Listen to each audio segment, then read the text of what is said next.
Talking about lasers and scopes for RIRS, we all need to know. So first, let's talk about the scopes and the anatomy of the flexible fiber optic ureteroscope, which is most commonly used. This is the handle of the scope, and this is the shaft of the scope. In the handle, there is a eyepiece where the camera is attached. This is the focusing ring. This is the deflecting lever. This is the leak test port. This is the light post where the light cable is connected. And there are these two channels. One is used for irrigation and one for passing the instruments or the laser fiber. In the shaft, it is divided into the working shaft and the active deflecting segment. This is the segment which is deflected when we move this lever. And on the tip, there's the opening for the working channel. There's an objective lens which transmits the image, and this is the fiber optic illumination that transmits the light to the end of the scope. So basically, a fiber optic ureteroscope is made of multiple fiber optic bundles like this, and they have internal reflection, which are used either to transmit light from outside to inside the body or image from inside to outside the body. So the light bundles are actually incoherent bundles, but the image front bundles are coherent bundles. This is a dissected fiber optic ureteroscope wherein we can see the light guide, the image guide, and the working channel, which is nothing but a plastic tubing.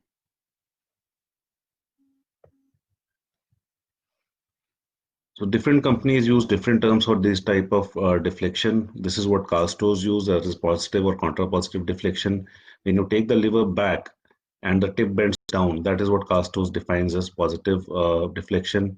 And when you take the lever back and if the tip goes up, that is defined as contrapositive deflection. It's a personal choice which type of scope you want to use. Once you are an expert, any scope is given in your hand and you will adapt to it. Different term, there are other terms also used for this like intuitive and counterintuitive. So when we compare the commonly used flexible ureteroscopes, most commonly used are the P6 or P7 from Olympus and FlexX 2S from Karl Storz. Both of these are just yes. Hello. I started.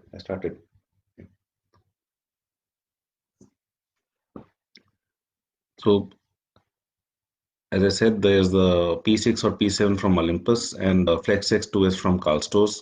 Both of these are fiber optic type of scopes. The P6 or P7 has a 275-degree deflection on either side, and Karl Storz has 270-degree deflection on either side. The major difference is in the diameter of the tip. The tip of the Olympus scopes is 4.9 French, which makes it thinner. However, the shaft is actually there's a tapering diameter in the shaft, whereas with the Karl Storz FlexX 2S, there is a uniform diameter of the tip as well as the shaft that is 7.5 French, and this is the difference between the length of the two scopes. So talking about anatomy of the flexible digital scope, that is chip-on-tip scope, basically the main difference is that there is no eyepiece in the handle as the image is directly processed to a processor. This is the handle, and this is the shaft of the flexible scope. Because there is no attached camera head, this makes the scope very lighter. Otherwise, the basic anatomy is similar. This is the major difference between the vision of a digital and a fiber optic scope. We can see that the vision is very clear in a digital scope, and we can see a typical screen door effect or a mesh effect in a fiber optic scope. These are the commonly used digital scopes. Most commonly used are FlexXC from Karl Storz and V2 or V3 from Olympus. Both of them are very pretty wide diameter, that is 7.9 and 8.5 French. So when you need to use a digital scope, you need a wider access sheath. So that is a little bit of problem with digital scopes, but the vision is excellent. And they are of course costlier, even the repair is costlier compared to a fiber optic scope. Coming to a very important aspect of my talk, that is handling and care of flexible ureteroscopes. I will talk about a few points. Number one is that we should always inspect the scope before we use it. Never drop the scope. Be very careful, use it very gently. Always place the active section in the neutral position on the trolley. Do not talk on the scope during the procedure. Protect it from sharp objects on the trolley. Always, after use, flush the lumens and wipe up the surface with a damp cloth. And do not pass laser fiber or instrument through an instrument channel when the endoscope is deflected. This is how to do a leak test. I will also show this in a video later. Basically, you attach the leak tester to the leak test port and you raise the pressure. If the pressure is maintained, that is the needle does not go back. That is the pressure when it does not drop. That means the integrity of the scope is maintained. This is how you optically inspect a scope. You can either view it through the eyepiece or just attach it to a camera. Every white fiber is a good fiber, and gray fibers are damaged fibers, and black fibers are the one that are broken. So basically, gray is what is going to get damaged, and black is that is already broken. This is a pressure compensation cap that comes with your scope. Basically, when you're sending the scope for ETO or gas sterilization, you should always place this cap over the leak testing port, but you should not put it when you're putting it in a liquid or chemical disinfectant. So when does most damage to the endoscope occurs? We are the biggest culprit for this. We are the ones which cause maximum damage, that is by doing excessive torque or flexing the scope, or for using for it for a purpose or procedure that it is not defined for or it is not designed for. Also, after we have used it, if the staff is not careful, if they toss around the scope, it can get damaged. If you place sharp items on the scope like a knife or a needle or anything, even if you keep a kidney tray over the scope, it can get damaged. So one should be very careful that what all you're keeping on the trolley, and you should have minimum accessory, minimum stuff on the trolley that you're keeping the scope on. It is also advisable to have a bigger or a wider trolley. This, that is why it is important that the edge of the scope should not be dangling. I mean, the tip of the scope should not be dangling from the edge of the tray. Otherwise, anybody crossing from near the tray or the trolley can just brush against the scope and damage it. And during the post procedure, that is when it goes for sterilization and everything, the staff has to be trained that they should avoid falling off the scope during transportation. It should be held properly. Then when they're cleaning it, improper cleaning techniques should not be used. One should not use metal wire brushes, or again, one should not put heavy items in the sink when you are washing the scope. Again, if the wrong container type is used for transportation or storage of the scope can get damaged, and also due to improper sterilization method, the scope can get damaged. I always advise to use a access sheath and a safety guide wire. Both these help in patient as well as scope safety. So how do we maintain a scope? How do we disinfect and sterilize it? So first step is to wipe the scope with a gauze pad soaked in disinfectant and flush the channel with water. This removes most of the organic soil, and this kills 99% of microbes on the endoscope. Second step is to transfer the scope to processing room, check for leaks, wipe the surface with a disinfectant, flush the channel with cleaning solution, and gently pass brush for 3 to 4 times. These are special brushes which come with the scope. Do not use the metal brushes for cleaning the scope. Continue this for 5 minutes and then triple rinse all parts with water. Third step is to rinse the endoscope in high level disinfectant for the label time as per that disinfectant and temperature of that disinfectant. Then wash it with sterile water and air is pushed through the channels. This is a small video made by my staff to show how we go about it. So he will first demonstrate the leak testing. That is the leak tester. We can see this is a large trolley. So the edges of the scope are not hanging by the side. So you connect the leak tester to the leak testing port.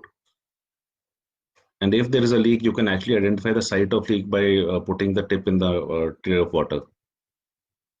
And then you raise the pressure of the leak tester. So if the pressure is maintained, as in this case, that means the integrity of scope is maintained. The scope is fine. Then you take some water and gently flush it through the channel.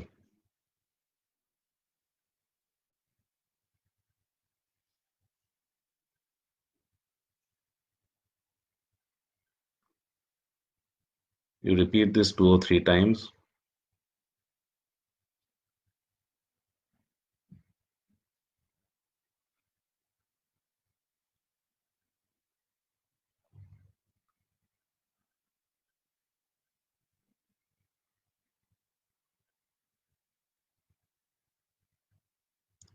And then you push air, just air through the channel to dry it. This is very important, especially if you're sending the scope for ATO sterilization.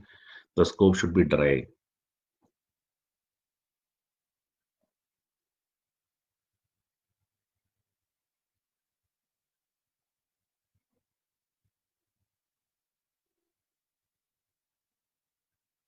And once you're done with the cleaning part, you can again check the do the leak testing.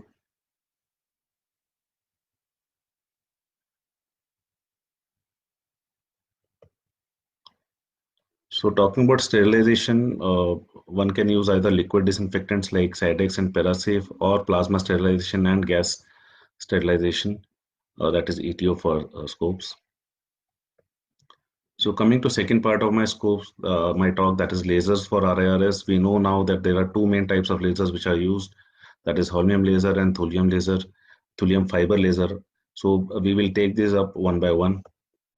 If you look at the business perspective, the urology laser market is projected to reach 1.3 billion by 2025, and with an annual growth rate of 5.7% per annum. Laser is becoming necessary and indispensable asset in urology. This is because of increased competition amongst the laser manufacturers, decreased purchase and maintenance costs, and increased operational safety of the laser. What exactly determines the market position of laser? It is the effectiveness of the laser, it is the versatility of laser, what all you can use it for, and now the portability of the laser. So when we talk about holmium YAG laser, which is most commonly used in our setups, holmium is a rare earth element with 67 protons in the nucleus.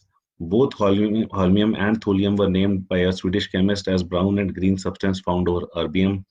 Both have wavelengths in the near infrared range, and the use of holmium YAG for lithotripsy was first described in 1992 by Johnson et al. Coming to basics of holmium YAG lithotripsy, basically this is a solid state laser. There is this YAG crystal which is doped with holmium ions. There is light emission by flash lamps, and this leads to emission of protons. And then these photons are reflected in the mirrors in the cavity. They keep bombarding inside, then through an aperture, the laser beam leaves this cavity. And additional pump cycles lead to added energy. This leads to even stronger beam. And pulsed laser exits through a small aperture, as I said. However, in a holmium laser, most of the energy is wasted as heat. This is why these lasers require a water cooling system, and this is why they are bulkier also. The low power lasers have a single cavity with a peak energy of 0.5 to 1.5 millijoules and a frequency of 5 to 20 hertz. And in a high power laser, basically they add cavities. So there are multiple cavities. That is how they achieve an energy of 0.2 to 2 millijoules and achieve a higher frequency ranging from 5 to 80 hertz. However, because there are mirrors in these lasers, if there are external shocks or if you move around the laser too much, there can be misalignment of mirrors, which leads to decreased efficiency of the production of laser beam. These are the three adjustable settings in a holmium laser, that is the pulse energy, the frequency of the pulse, and pulse width. We will discuss these as we go ahead. So we know that holmium YAG has stood the test of time. It has been a market leader for nearly 25 years. The number of published papers have been more than 250. This is in PubMed alone. And it is the most used laser for lithotripsy. Also, holmium laser is one of the main reasons why there has been a shift towards RIRS, because they are very widely available and they can be used for all stone locations and in all compositions.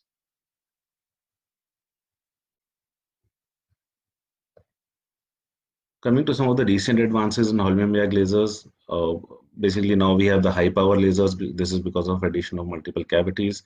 We can now adjust the pulse width of the laser. We have modified laser fibers available, and we have the MOSES technology and the vapor tunnel technology. So as I said, a high power holmium YAG laser has multiple cavities, because of which they are able to achieve higher frequencies. This leads to a faster dusting, and this also makes the laser more versatile. So we can use it for prostate, for stone, for posterior urethral walls, for stricture urethra, endopallotomies, and whatnot. At the same time, these lasers are bigger and they're heavier, and they may be more noisy, and they are definitely costlier.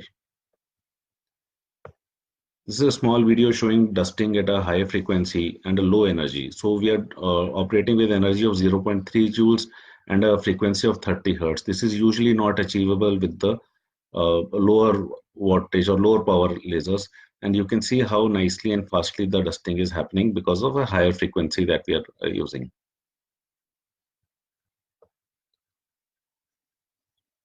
So second advancement that has come about in the field of holmium laser is the adjustment of pulse width. Earlier, the pulse width was fixed. That is at 350 microseconds pulse was fixed in the first generation machines. But the newer gen machines allow us to achieve pulse width ranging from 500 to 1500 microseconds. Pulse width is nothing but the time during which a single pulse is emitted.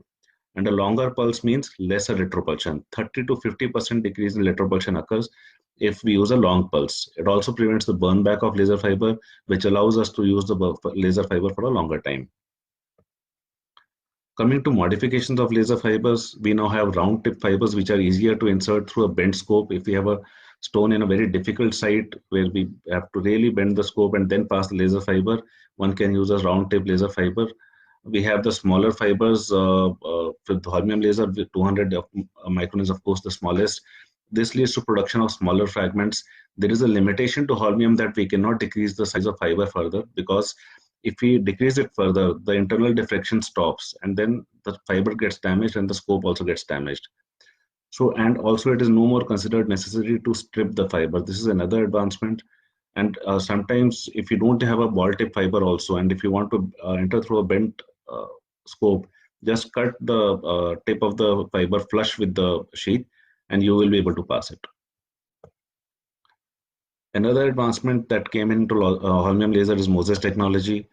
Basically, this was developed by Luminous. A bubble is created between the laser trip and the stone by the initial part of laser pulse, and the later part of pulse travels through this bubble.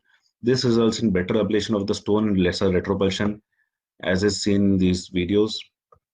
This is a standard holmium. When it is fired, the stone moves quite a bit, and when you fire with the MOSES technology, you can see that there is dusting happening, but the stone is not moving much. And this is when it was used for stones. One can see that in the MOSES off mode, the stones are moving about quite a bit, and the MOSES on mode, they're not moving about much. So this is how it happens. That is the initial part of the pulse, and then the second part of the pulse travels through this bubble.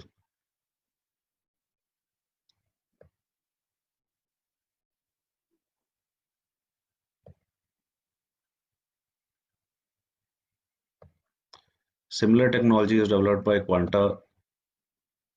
They have named this vapor tunnel technology, and as is evident in this video, the stone does not move, rather comes towards the laser fiber, and there is a good amount of dusting that happens.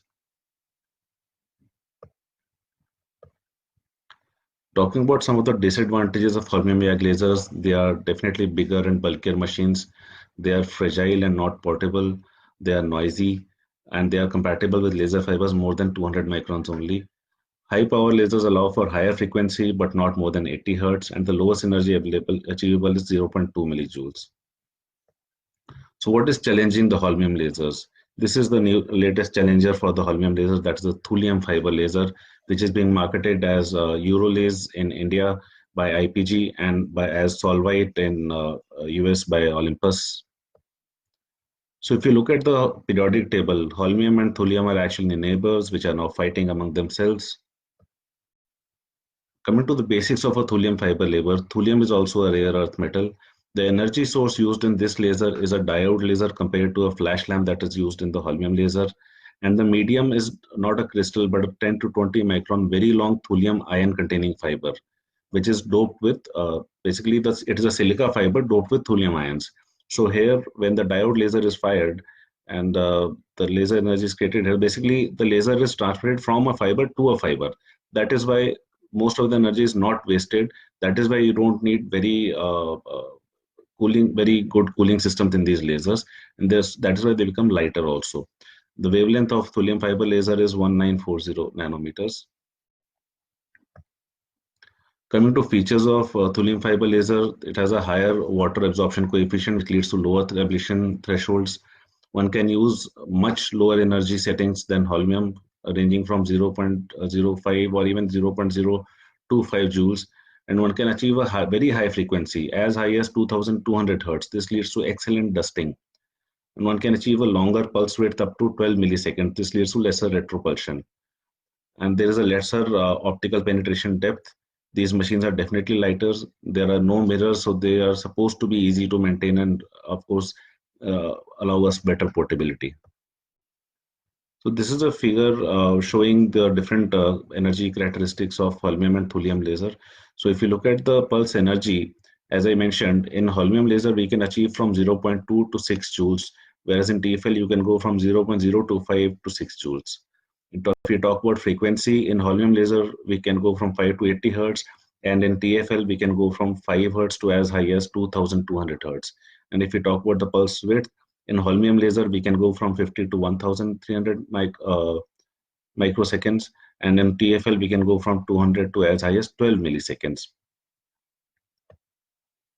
And when these were compared in the lab, it was found that TFL achieves faster fragmentation, smaller dust size, lesser retropulsion, and one can use thinner laser fibers. As here, we are transmitting energy from laser fiber to laser fiber. There is no crystal, there is no cavity, there is no mirror. So we should be able to use thinner fibers. It might be possible that we might be able to use 50 microns with a 100 micron fiber soon.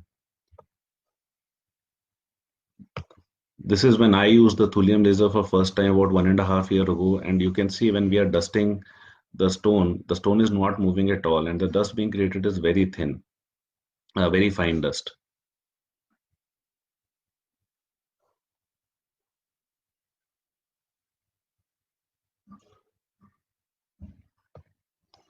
So coming to some of the limitations of thulium fiber laser, biggest limitation what I feel is that it is unable to emit high pulse energy with short burst duration. So basically, this is the energy that we use for popcorning. You can do pop dusting nicely, but pure popcorning might be difficult with this laser. It has very less clinical data as of now in support of this laser. Most of the published papers have been of in vitro studies. We don't know about the maintenance issues because they are very new in the market. We don't know about the service backup that these companies will provide us. And some users have raised issues with temperature when the laser is used inside the body. Thank you for this opportunity. Please stay safe, stay home if you